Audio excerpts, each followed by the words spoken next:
So, big guns in survival mode. Hello, Preston.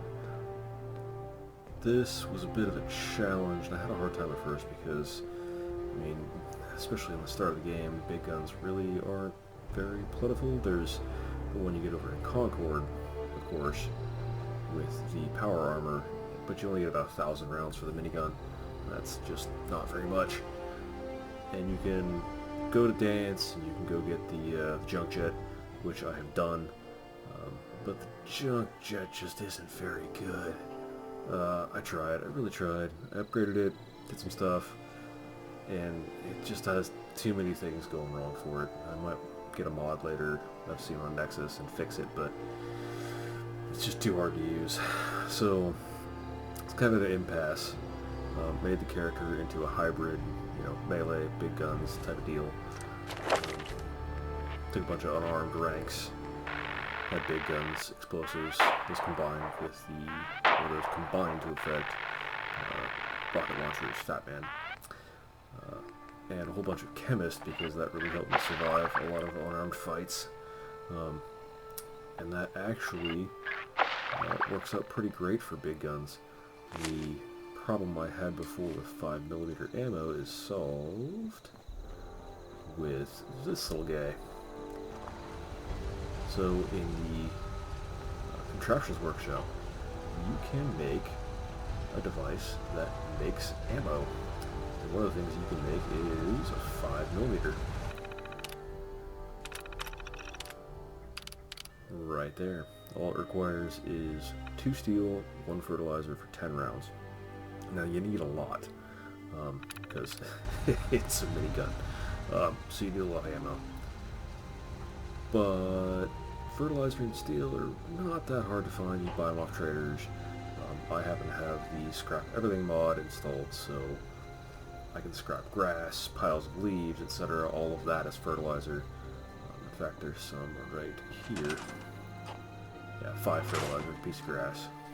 So easily in Sanctuary Hills, you can get hundreds, thousands of fertilizer just by scrapping little bushes and bits of grass. So that's really not a problem. The steel is more a problem because I've used a lot. But it has helped my character, Becky Big Guns here, with her very big gun, to put in some work.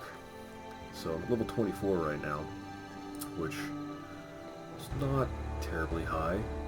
We're going to demonstrate what the minigun plus a whole bunch of drugs can do, even to pretty tough enemies in survival mode.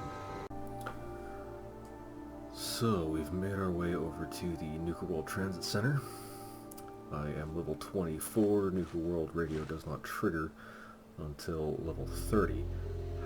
However, that doesn't mean you can't go to Nuka World whenever you want. It's just guarded by some gunners and an Assaultron. And these guys are pretty tough. Looks like I'm going to do pretty decent damage with that shot, but I have 9% chance, so that's not really going to happen from here.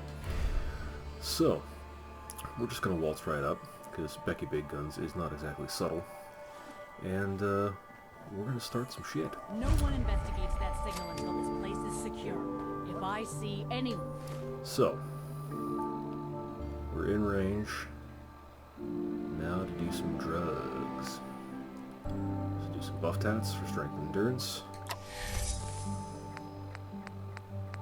We'll do some... Why not? We'll do a beer. We'll do Med-X for damage resistance. We'll do... more rat chunks, why not? Overdrive.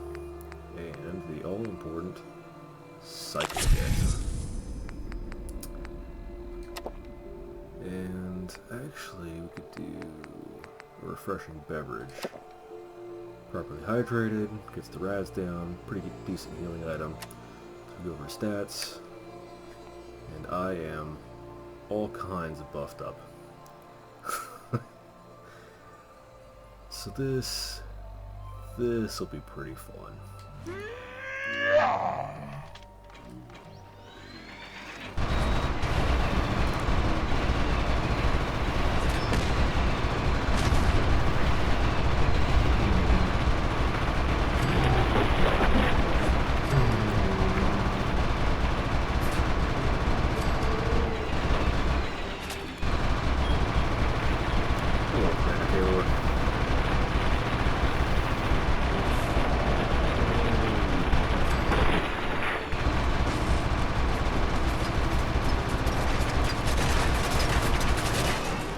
Oh, that's a reload. That's...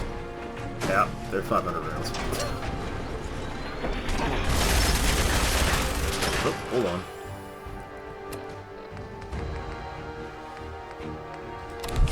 That'll fix that.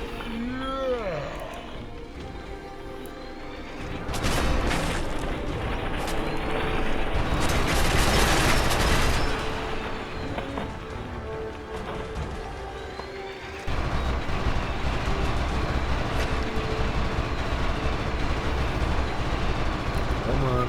There you go. Preston shooting somebody. Ah, here he is.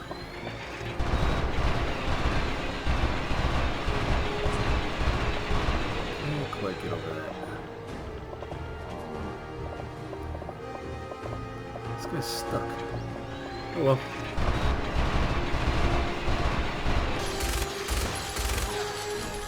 And down he is. And that is all the gunners cleared out in front of Nuka World. God, that's fun.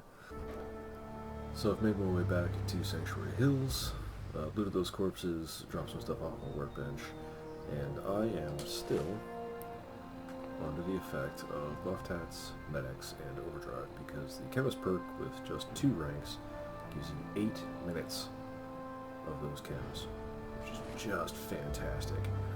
And that's one of the things that makes this work so well, is that overdrive.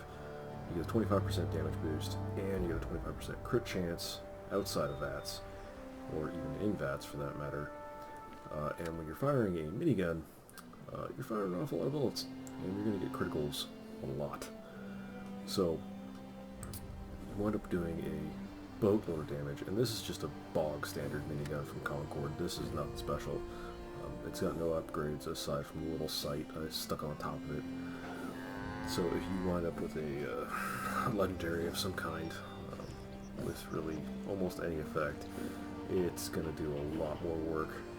And when you have some upgrades, like a tri-barrel or something for a minigun, you're going to do even better. So that's what makes this work really, really well. A couple of things to note about that fight, by the way, if you're going to try this. Those drugs made me almost invincible.